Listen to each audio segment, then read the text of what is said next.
Hello students, আমি Nitish sir জ্ঞানজ্যোতি coaching সেন্টারের পক্ষ থেকে তোমাদের প্রত্যেককে জানাই আরো একবার স্বাগত।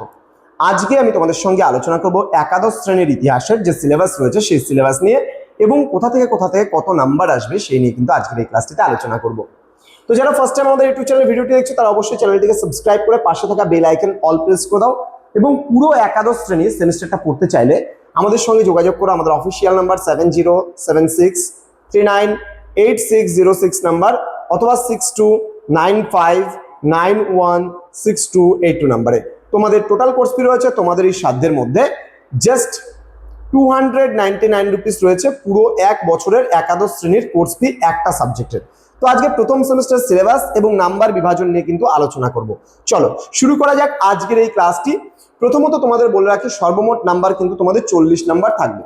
এবার কোন কোন জায়গা থেকে কত নাম্বার থাকবে তারপর ডিটেলস সিলেবাসটা আলোচনা হবে। হ্যাঁ, ইউনিট নাম্বার 1 থেকে তোমাদের রয়েছে ইতিহাস শিক্ষা লার্নিং হিস্ট্রি, অর্থাৎ এখান থেকে সর্বমোট 10টা এমসিকিউ থাকবে তোমাদের ইউনিট 1 থেকে। ইউনিট 2 যেখানে রয়েছে তোমাদের সাম্রাজ্য সমূহ বা এম্পায়ার্স, এখানে তোমরা পড়বা 15টা এমসিকিউ তোমাদের কিন্তু পড়বে এবং 7 ধরনের মোট এমসিকিউ কিন্তু তোমাদের থাকবে। কি কি ধরনের এমসিকিউ থাকবে সেটা কিন্তু আমি পরবর্তী ক্লাসগুলোতে আলোচনা করে দেবো।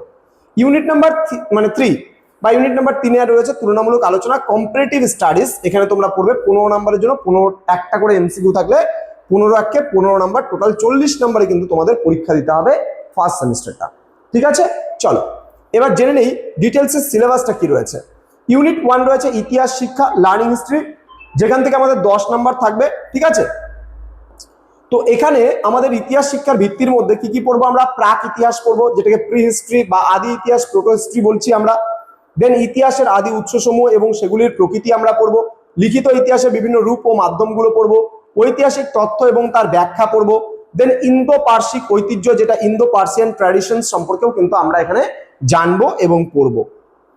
নেক্সট চলে আসবো আমরা সময় এবং পর্যায় বিন্যাস। এই অধ্যায়ের মধ্যে কিছু বিষয় রয়েছে, যেমন সময়ের ধারণা, ইতিহাস সময়ের ধারণা, concept of time in history, then রৈখিক বা লাইনার বা চক্রাকার বা সাইক্লার, তোমার হচ্ছে পর্যায় বিন্যাস।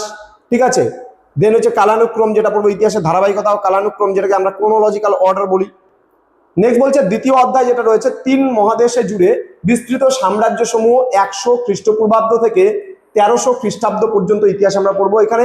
এখানে এম্পায়ার্স অ্যাক্রস দ্য 3 কান্ট্রিজ। ওকে, সময়কাল 100 খ্রিস্টপূর্বাব্দ থেকে 1300 খ্রিস্টাব্দ পর্যন্ত।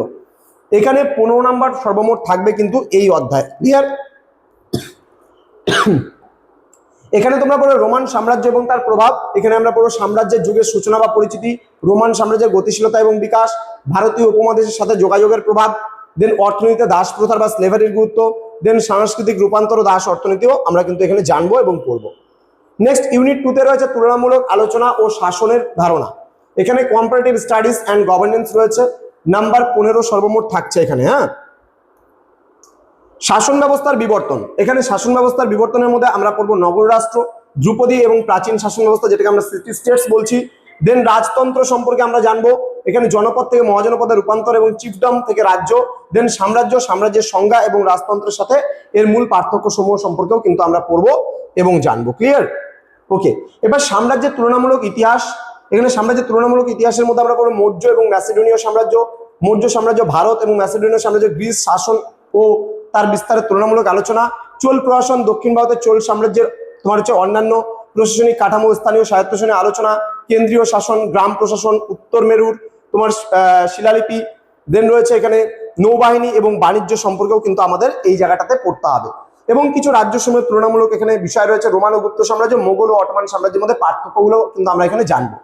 তো এই ছিল আজকের সিলেবাস। তোমরা যারা এখনো আমাদের চ্যানেলটিকে সাবস্ক্রাইব করনি, সাবস্ক্রাইব করে পাশে থাকা বেল আইকন অল প্রেস করে দাও এবং তোমাদেরকে নিয়ে আমরা প্রস্তুতি শুরু করব একাদশ শ্রেণীর প্রথম সেমিস্টারের বিষয়গুলো। বিস্তারিতভাবে তোমাদের প্রত্যেকটা বিষয় পড়ানো হবে। আমাদের চ্যানেলে বিভিন্ন টিচার স্যার ম্যামরা রয়েছেন, তারা কিন্তু তোমাদের ধারাবাহিকভাবে ক্লাসগুলো দেবেন। অবশ্যই ভিডিওটিকে বন্ধুদের সঙ্গে শেয়ার করে দেবে যেন প্রত্যেকের কাছে আজকের এই ক্লাসটি পৌঁছে যেতে পারে। দেখা হচ্ছে খুব তাড়াতাড়ি আরো একটা নতুন ক্লাস নিয়ে তোমাদের সঙ্গে। তোমরা প্রত্যেকেই ভালো থেকো, সুস্থ থেকো। Thank you so much. Thanks for watching after all. Thank you.